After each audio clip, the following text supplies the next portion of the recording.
Hello from New York.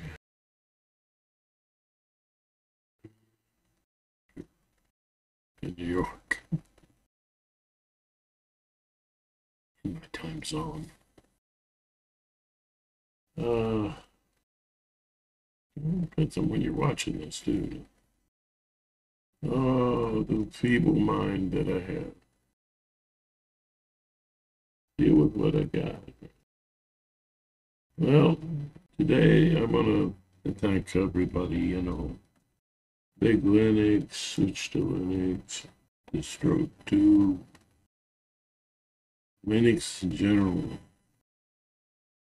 the great educational videos available on YouTube, and the great lessons from Neil deGrasse Tyson. Probably the closest thing we're going to get with the brushing shoulders with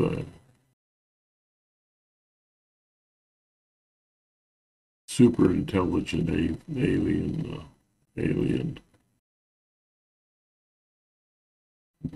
or Earthling. Is a very brilliant man. And makes the rest of us not look so bright.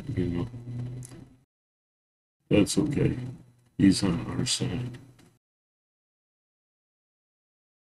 Thank you, Neil. I won't be around too long, so I'll still be part of the universe.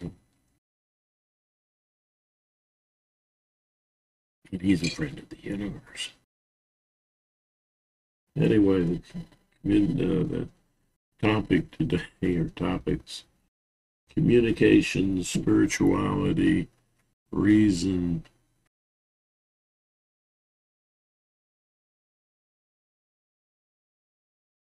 and uh, myth, and the death, the death of professional BSing.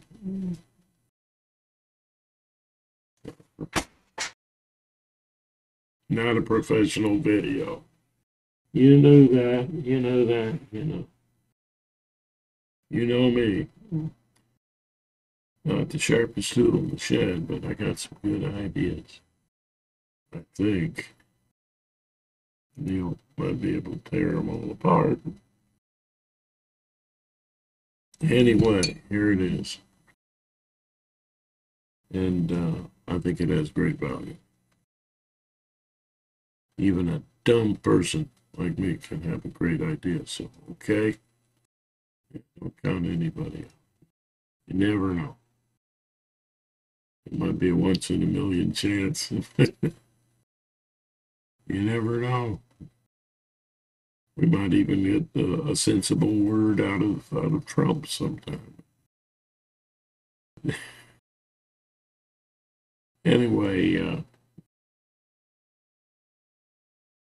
on the professional BSing side, I ran into well, I think a few, but one example of professional BSing that I ran into was this fully fully accredited psychologist who kept talking about energies. I don't know. That's not something I would expect from someone who's not a physicist, but okay. What do you mean? I asked. What are you talking about? Are you talking about the dopamine studies that they've done? And he starts going off about, all kinds of things are released, when, go through this brand reliving the traumas. And I'm like, just this is can you define energies though? The way what is it that you're talking about? And he gets kind of upset, and he says, "You sound like my brother." Okay, who's your brother? He's a physicist. And I went, well, I'm not smart enough to be a physicist. I'm a little puzzled. Well, what do you mean? He said, not just physicists can use the word energy. I'm like, yeah. And of course, in the back of my mind, I'm going, they might be the best people to tell us what energy is. But that was just so bizarre. And evidently didn't know what he was talking about. And similar cases, Reiki was being used. Credited psychologist, supposedly. Reiki,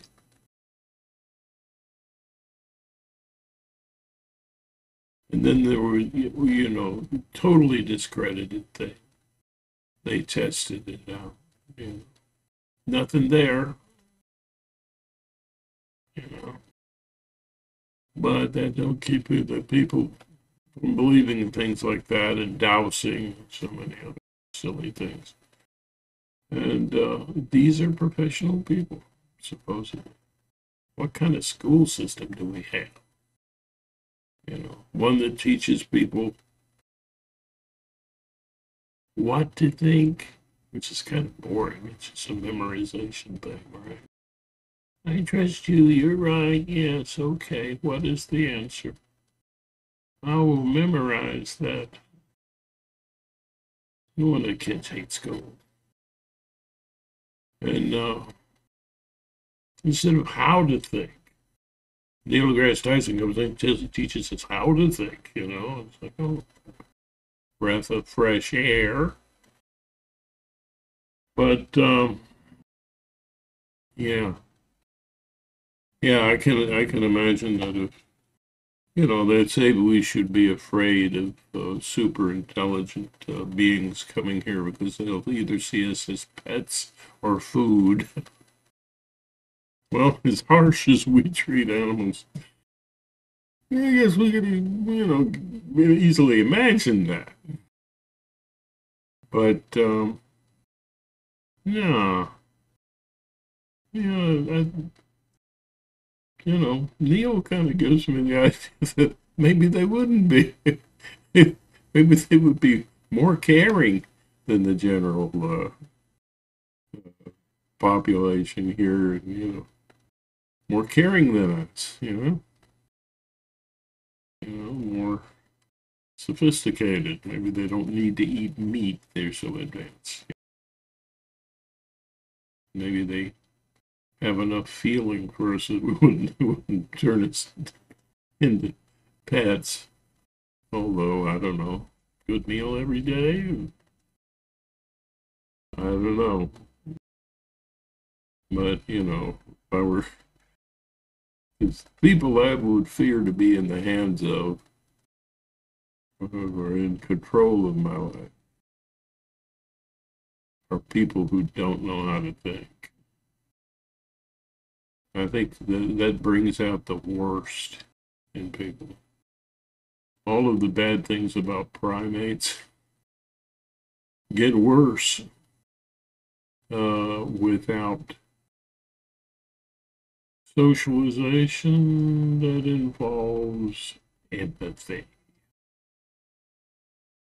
That's how we communicate love effectively. So, with empathy, understanding the other and feeling what the other person is going through. And I say there are three types. Uh, there's creative, use of creativity with in a caring way, in an understanding, caring way, in an empathizing way with another person, even an imaginary one, and compassionate empathy, and objective empathy. You know, caring, empathy, but the manner in which you communicate it determines whether it's more objective or compassionate or creative. Looking at things from a lot of different perspectives. This I also, as you know, is my definition of spirituality and how we grow spiritually, whether we have spiritual health or not, is how well do we function using these forms of empathy. And, and that means, yeah, this system connects with, in a rational way, this spirituality connects with the real world. You know?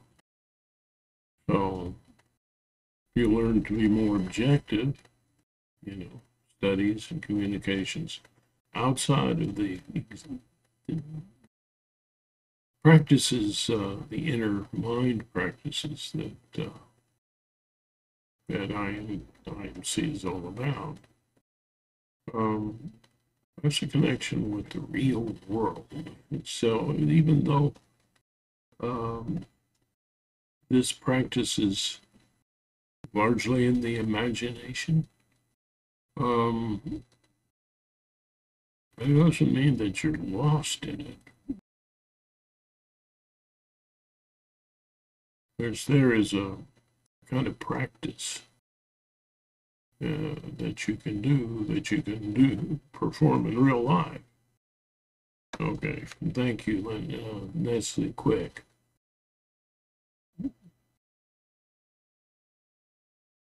Oh yeah.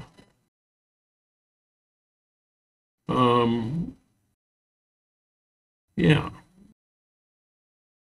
So that's a kind of rational spirituality. That doesn't mean you can't believe in something fantastical if you want to, but wouldn't believe too strongly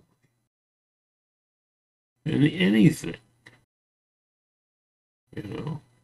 Just well, this is my best guess.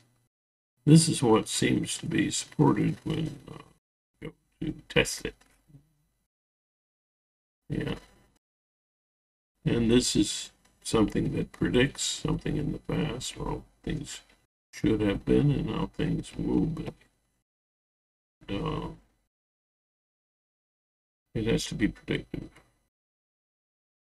To the degree that it's predictive, of course, that's just how in touch with reality our concepts are. So we definitely need a real definition of spirituality, and I think I've outlined what that is here. There's a little more to it. As I talk about occasionally. Ego transcendence. Going into your mind before language. And there are 3 practices that do that. And it's all connected to needs and feelings in this life. Yeah. If you start having a past life experience, well, I hope it helps you. I have my doubts about what is a self in the first place. But I just refer you to Neil or to the neurologist and the brain researchers for that one. Yeah, I could talk about it a little. But That's spiritual. The myth is useful as long as you see it as myth. You know, it has certain value. Great Joseph Campbell, great. I believe he's passed, but he was, or maybe is, great, great man. I'll have to check. It's been a while since I checked. I think he may have passed on. But to where, right? You see how myth gets into your language and passed on, passed. What gets passed into where? Yeah. That's why I say scientists are the best mystics because they take mystery as an inspiration and explore, test. Oh yeah.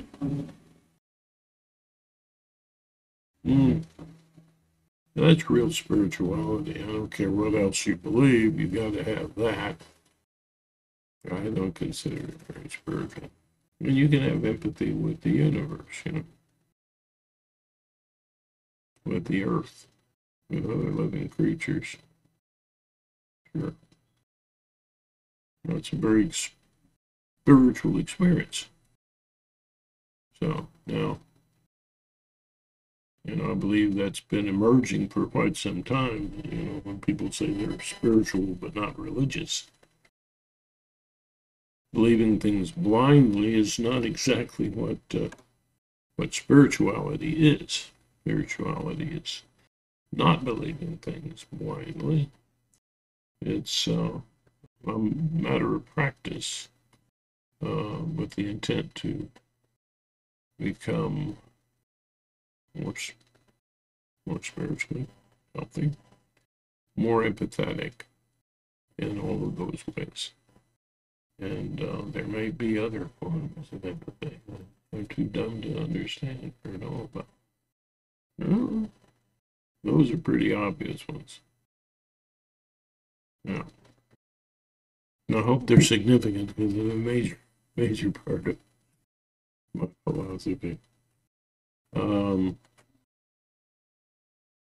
Yeah.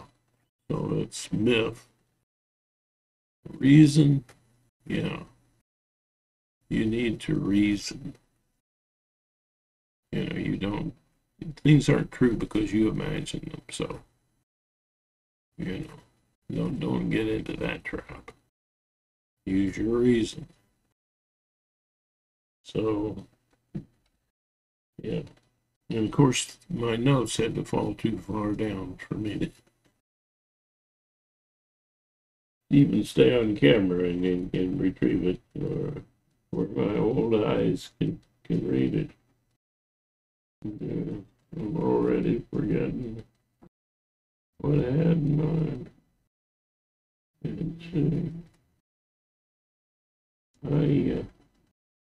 I think I've covered it all. Yeah, yeah, that was surprising to me, that fellow.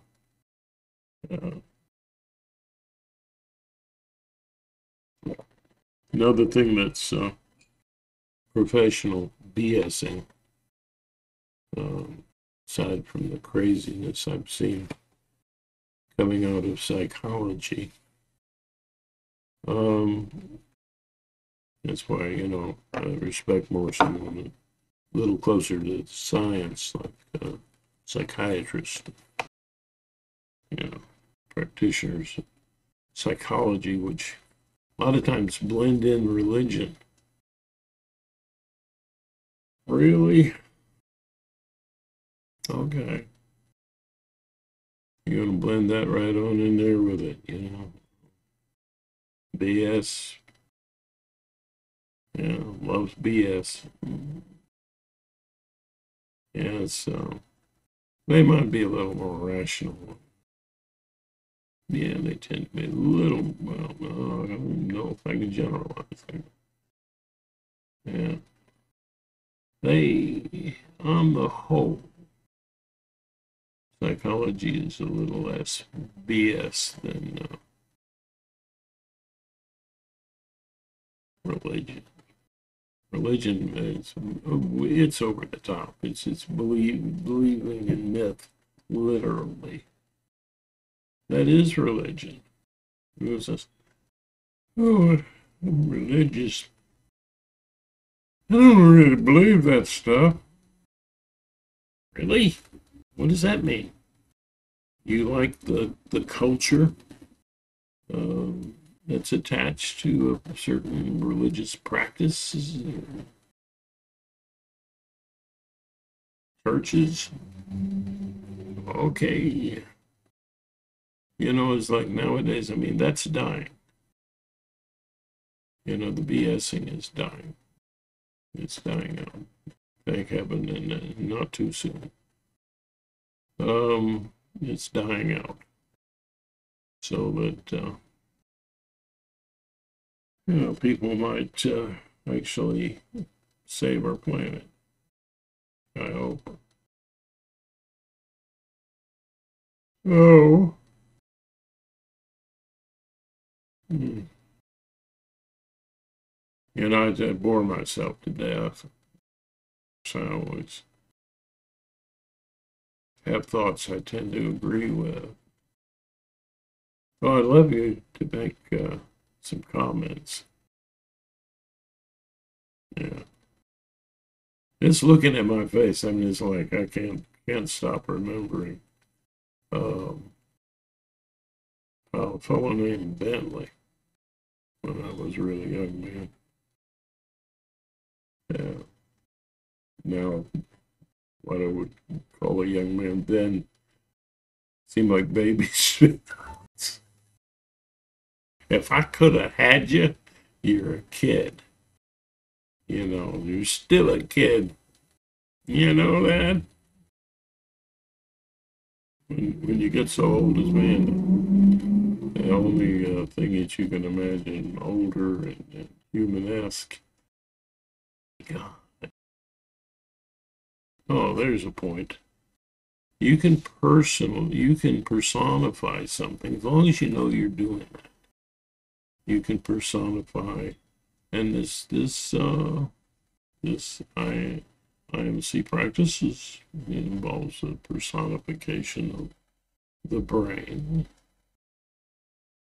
and as a higher power, and with an ability to see, to take a look at how you imagine reality to be. Step outside it, not be trapped in your imaginations. And that's the higher power, in my opinion. But maybe it's more than that. No, know what that might be. I can't imagine anything, but there's some things that are very, very interesting that have occurred in indies and these past life regressions sometimes. But let's face it, you know, if we don't understand it, just say you don't know what happened or you don't know what it. If you're interested enough, then you know, tie it to something real. NDAs, for instance, what we can understand is what a neurologist has proven that people will have the illusion of popping out of their body when the part of the brain that helps us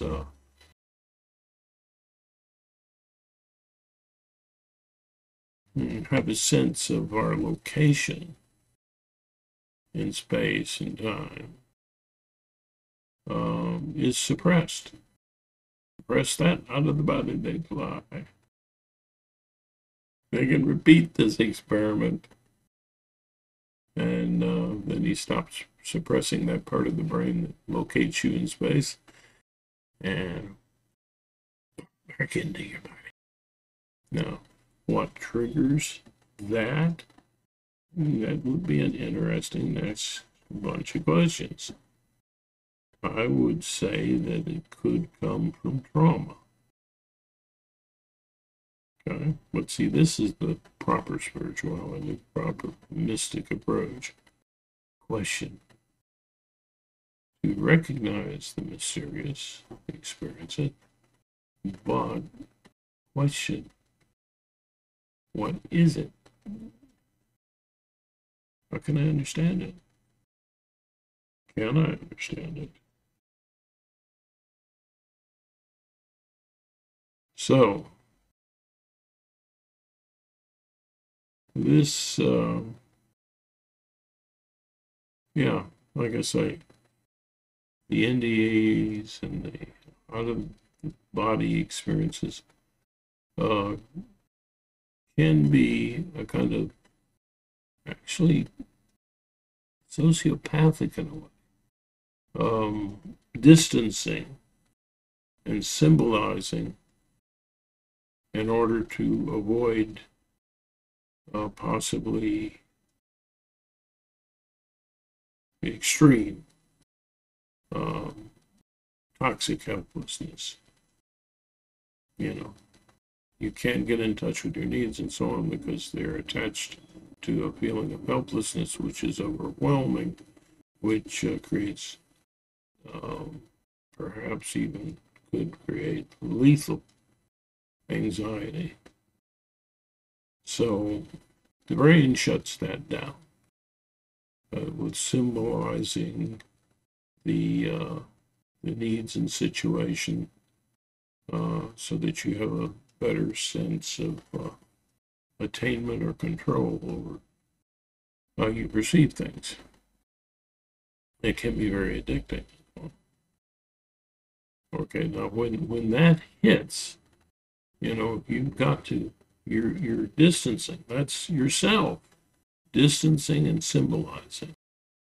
So if you're close to death, that is a very expected result. You're, one guy has a out of body experience with too many G's in the plane. Well, that was threatening. I mean, the blood wasn't getting up to the brain and so on. Feels like death. In fact, out of body experiences can occur if the person thinks they're about to die. Yeah. So that kind of panic, in this particular gentleman, caused him to think that he was on the wing of his plane, looking in, distancing and symbolizing. And you think of it like a force hitting like a ball. The impact is there. The impact spreads out. The greater the impact, the more spread out the impact will be.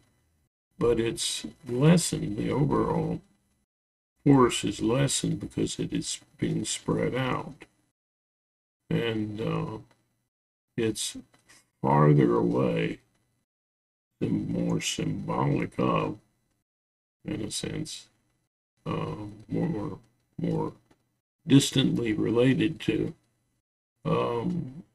the initial impact. All right. Now you can trace that impact back to the point of contact, and so on. And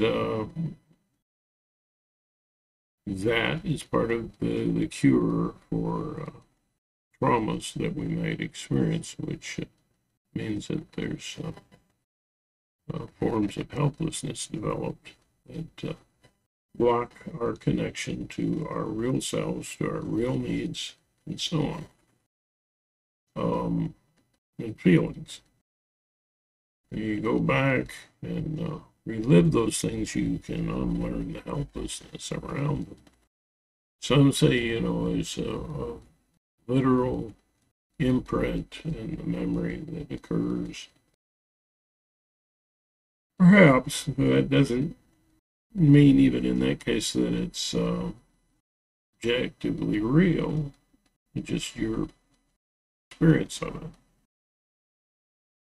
your interpretation of it at that time. And yeah. Okay.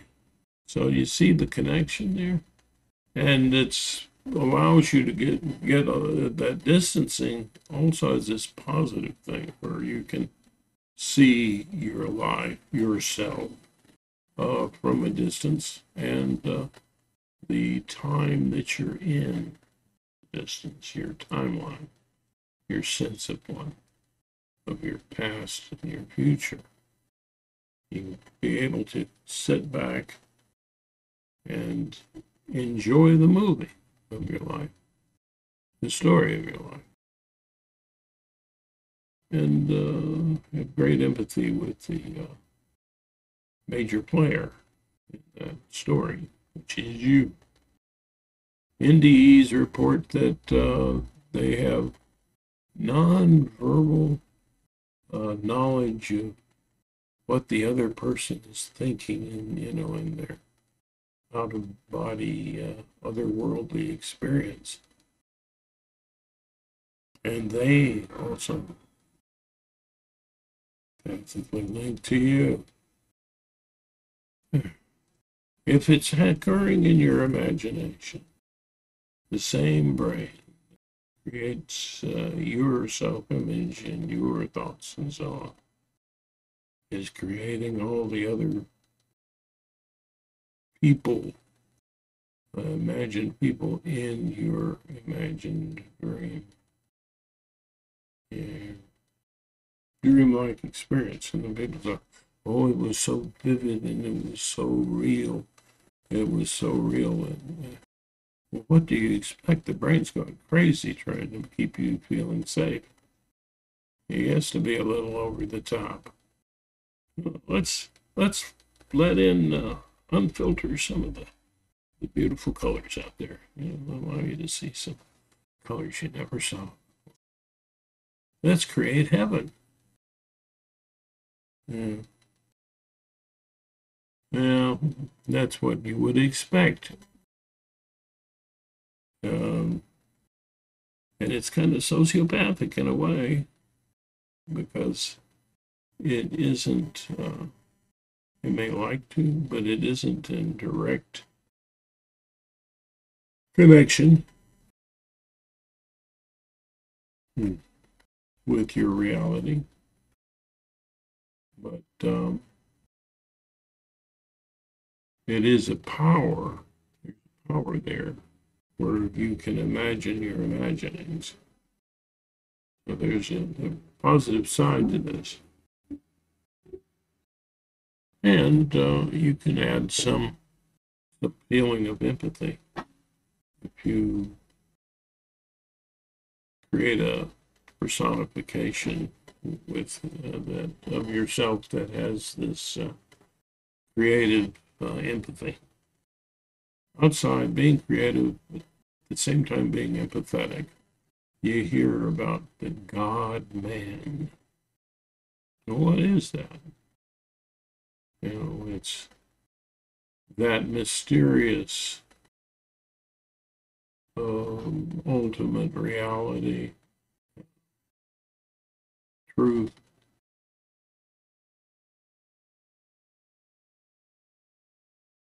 connecting to us as a person,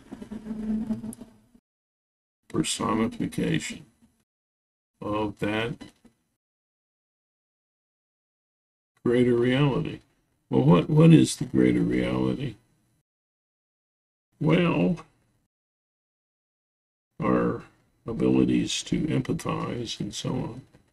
For us, the ultimate reality is still tied to the instinct for survival, and that ties to love, and that ties to communication of love, um, and that ties to the virtues that I talk about. So, I know if you've listened to it this far, you must be either a very kind soul or a very inquisitive one. And I hope I haven't totally left you down. I am trying here. And I'll leave you with a funny story about self-image. A fellow named Bentley, great banjo player, made great soup. A friend and I lived in an apartment when we were very young, above this guy, and I guess he was. Now that, from my perspective now, I'm going, well, he was having, I guess, parental feelings. So anyway, he would invite us down for soup, and it was a chance for him to talk to young people. I have that desire now. They are absolutely adorable, even when they're absolutely horrible. But they don't know that, and you don't want them to know that. They're like, they're weak. Mm-hmm. Now I know that secret too. Got old enough. Anyway, so we would sit there. And my friend was a good-looking guy. Everybody liked him. Male or female, didn't matter. They liked him. It's part of the primate instinctual thing, I guess. It indicates more symmetry to the face and less chance of disease. If you're going to invest in a young person, you would like to, the chances of making a success are there. And the more homely folks, like kids, well, not as good an investment, possibly. So you never had anything good to say about me. Never. Just about the other fellow. No, that was just kind of mean. You know, and from my perspective now, kids are kids, and you appreciate them. They're still a wonder walking, part of the mystery of the universe. And my replacements.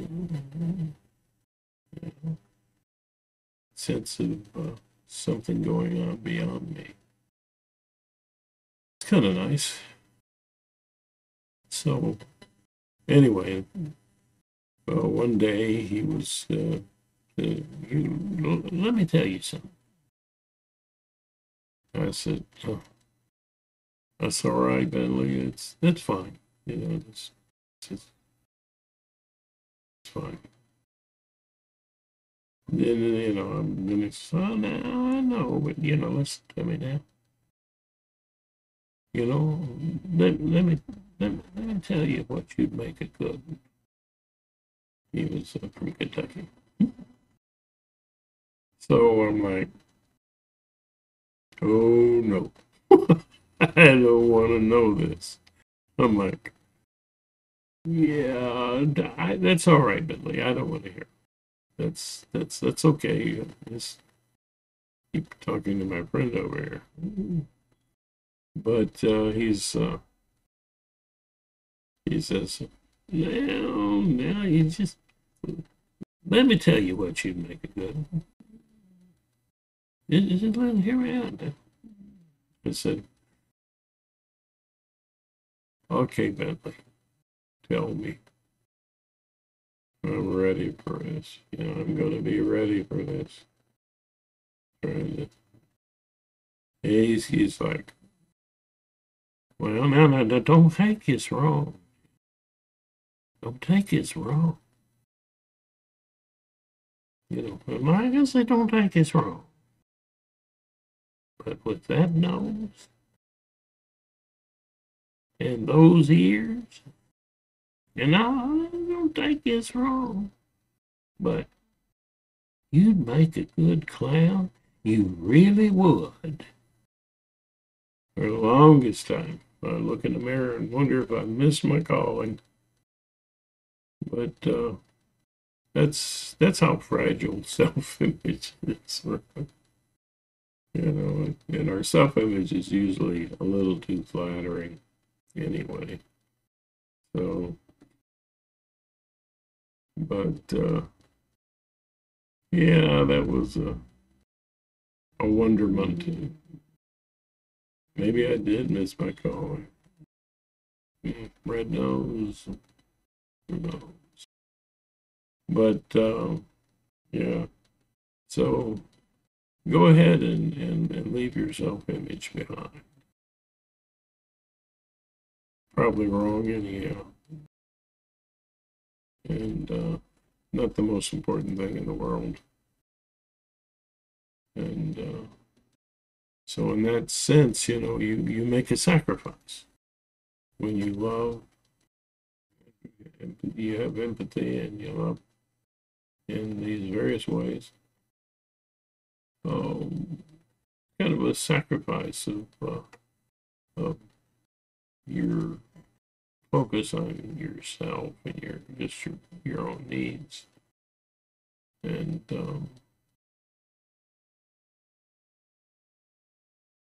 as long as you don't forget yourself and don't keep loving your own self, that would be spiritual growth.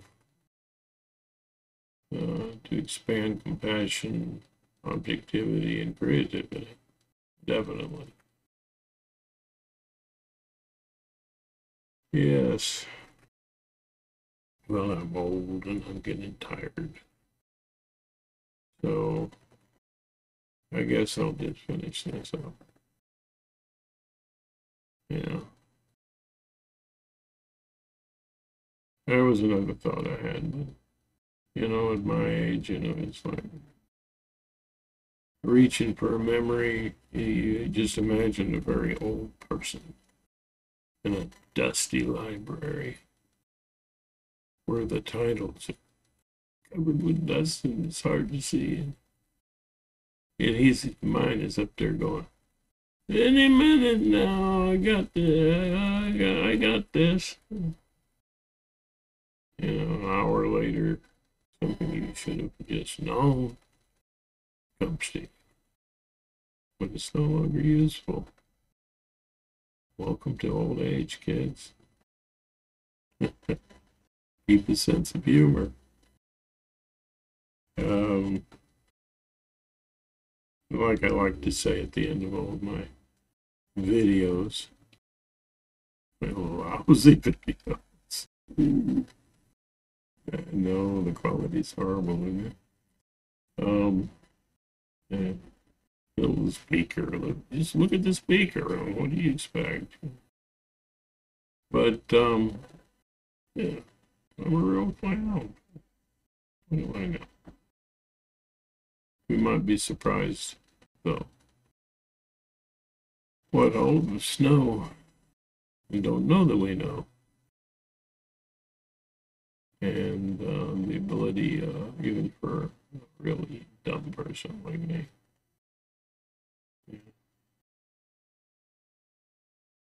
can have a great idea now and then.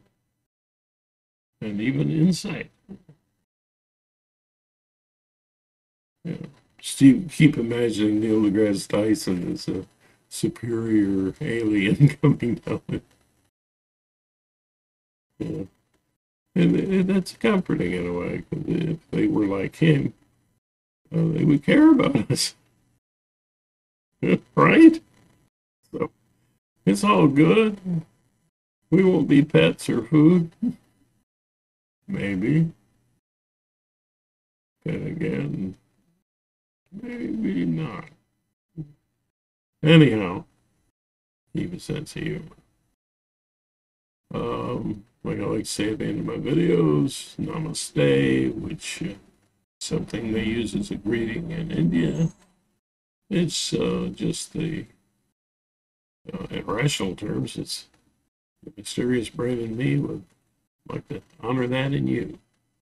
But it's also the sense of potentiality for spiritual growth and connection to the mystery of the universe. And that's all inside us. That wonders. Here we are, just stardust, imagining the universe. So, and for us, meaning is the flow of love. And that's connected, the instinct to survive and to have your species survive. So, all rational. So, anyhow, that flow of love in me, that connection to the mysterious, that wondrous beauty that each of us hold. That part in me would like to greet and honor that part in you. Namaste.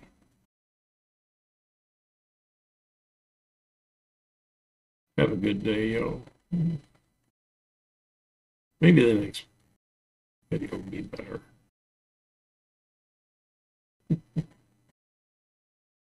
Yeah. Leave your comments down below. Do subscribe, so more people can be, if you were bored, why not bore somebody else? Why should you have all of that displeasure all to yourself? Share. Anyway, yeah, please subscribe. Helps me feel important in my old age. It's hard to do, objectively. Anyway, take care of yourselves and each other. And have a good day.